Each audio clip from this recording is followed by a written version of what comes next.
অভিষেককে লোকসভার দলনেতা মানতে নারাজ দলের সাংসদরা। অভিষেককে অপসারণের ব্লুপ্রিন্ট তৈরি হচ্ছে। আমরা বলছিলাম যে জয়রাম রমেশ তিনি সমাজ মাধ্যমে জানিয়েছে 23টা রাজনৈতিক দল আজকের ইন্ডিয়া জোটের বৈঠকে থাকবে। তবে গতকাল অরবিন্দ কেজরিওয়ালের পার্টি আম আদমি পার্টি গাড়ি ছাড়াতে অনেক বলা কি ডিএমকে সাথে কংগ্রেসের সম্পর্ক খুব একটা ভালো নেই, তাই ডিএমকে তরফে বলা হয়েছে যে তারা থাকবেন না। এছাড়া তুমি জানো যে কংগ্রেস এবং সিপিএম এর কেরালার ভোটের সময় তাদের মধ্যে একটা দ্বন্দ্ব প্রকাশ হয়েছিল। সুতরাং সিপিএম প্রতিনিধিত্ব পাঠালেও খুব যে গুরুত্ব দিচ্ছে সিপিআইএম এই ইন্ডিয়া জোটের বৈঠকে তেমন নয়।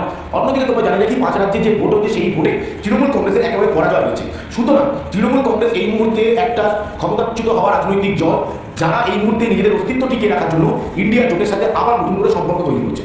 সুতরাং এই ইন্ডিয়া জোটের বৈঠক নিয়ে যেমন একটা অনিশ্চয়তা রয়েছে, অন্যদিকে তোমায় জানিয়ে রাখি তৃণমূল কংগ্রেসের তরফে তাদের সর্বোচ্চ 2 নেতা তারা গত 48 ঘন্টা ধরে দিল্লিতে বসে রয়েছে, কিন্তু সেই দলের একাধিক সাংসদ তারা কেউ দেখা করতে এলেন না। এমনকি সূত্র যেটা দাবি করছেন গতকাল তৃণমূলের একজন প্রথম সারির সাংসদের বাড়িতে প্রায় মধ্যরাত পর্যন্ত বিরোধীরা খুব বিক্ষুব্ধ সাংসদদের একটা বৈঠক হয়েছে।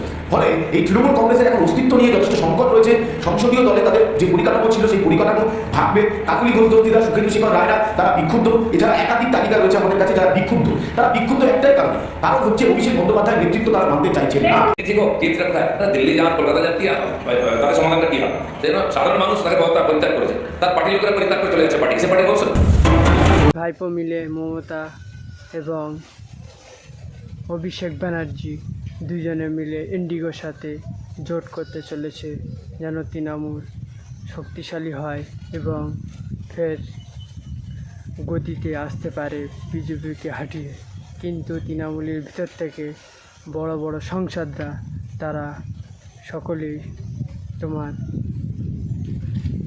তৃণমূল থেকে দূরে সরে চলে যাচ্ছে এবং অল্প কিছু বিধায়ক নিয়ে তোমার ইন্ডিগোর সাথে জোট করতে চলেছে।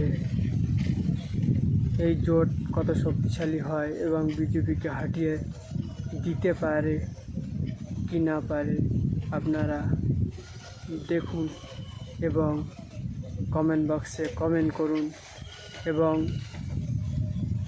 এই জোট কতদিন টিকতে পারে আপনারা কমেন্ট বক্সে কমেন্ট করুন।